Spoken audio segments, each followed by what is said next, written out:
get a protection from law enforcement sometimes. They have immunity from prosecution. Russian State Duma, Russian Parliament is like a Noyev Kovcheg, yeah, how to translate it. It's like a Bible sheep to save the animals, yeah. They just save themselves in this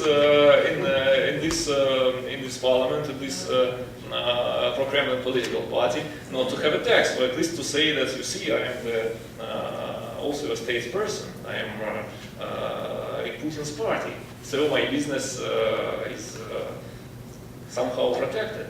I mentioned this partner in the Rossiysk port, who is the member of Russian parliament, of pro-president, also the member of pro-president party. There are a number of, nearly all of them. You can look at Russian Forbes list and you will find some names of parliamentary members. What's going to break the chain, if anything?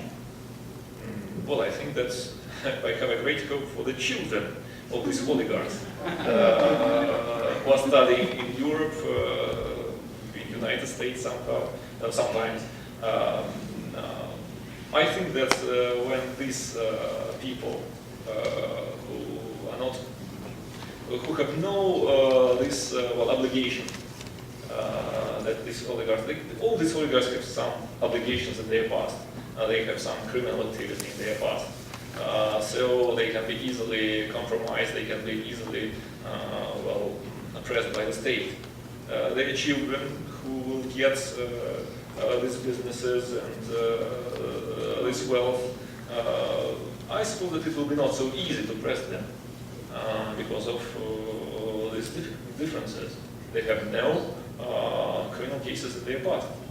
They have no criminal activity in their past. They are more free to act. I suppose that it will be more active group of big Russian businessmen. And of course, this active group maybe will partly change the society. Yeah, you mentioned this ideology of Russian business, of doing business in Russia. I was wondering if you could talk about maybe some of the misconceptions or mistakes that the foreign businesses have made in the cases that you have investigated, for example, in terms of, enacting changes from below rather than the way changes are traditionally done in Russia from above. And just sort of speaking from the cases that you have worked on. Is there any comments? As I mentioned, it was FLC case, when money donated by investors, as investigators considered, were transferred to different companies and then invested in the acquisition of John Yard. The investors simply trusted the state too much. They thought that if they have the comfort letters from the Russian minister and from the head of state-controlled companies, they feel themselves quite good without going too much into details. It was the mistake. Of course, it is impossible to trust the state, and I suppose in Russia it is a highly dangerous practice. The other problem is that sometimes investors think that if they are foreign investors, if they come from the West, they will be treated a little bit, in a little bit other manner than businessmen are treated in Russia. It is also the mistake because of recent criminal cases and recent pressure over foreign investors shows that it is not so. Investors can't keep themselves absolutely safe. And the case of Sergei Magnitsky shows that until the last time, the man hoped that nothing horrible would happen with him because he was working for a foreign investor, because he thought that these connections can help him. Finally, we have this result, this tragedy, and you know that even this tragedy changed the. I didn't notice too much changes after it happened. Nobody was punished.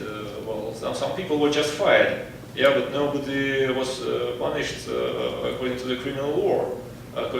No criminal cases were started to institute this case properly, and I'm not sure that anybody will be named, finally. The other situation is that foreign investors got under pressure of the criminal cases, and they consider that they can solve their problems in the courts Unfortunately, the practice showed that Russian courts are not friendly to foreign investors, and Russian courts are not independent. And of course, if you have conflict with some Russian partners, as the case of TNK-BP, for example, showed, you can be sure that Russian shareholders, Russian owners who have much more experience in doing all these things inside the country and who has much more connections, they will of course win all the cases. And no questions how it will be done, because you have some certain limits to act on Russian markets, and Russian businessmen, they have no these limits. They do not have this Anti-Corrupt Practices Act.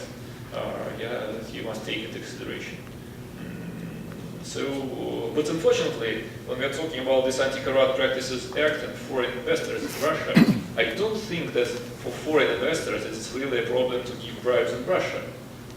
First of all, because nobody, for a long time, I don't understand why Daimler did it, but for a long time in Russia nobody gave bribes directly. I can show you the example of one Norwegian company. I can't disclose its name because I'm still working over this material, but it was a Norwegian company that was working also in, and is still working in oil and gas exploration sphere, and they made a mistake. They sent their officer to the foreign business trip with some materials from Russia, some documents from Russia, and these documents were considered partly to be closed. They were not allowed to be transferred abroad. When this official was captured on the board, of course, the Federal Security Service started a kind of inquiry, started asking questions to finally to institute the criminal case. And of course, it was just the way to get as much money from the company as possible. And when the lawyer was working for the company, Russian lawyer, went to Federal Security Service and talked to the people and came back, he told $5 million and the case will be closed. There will be no case and no scandal.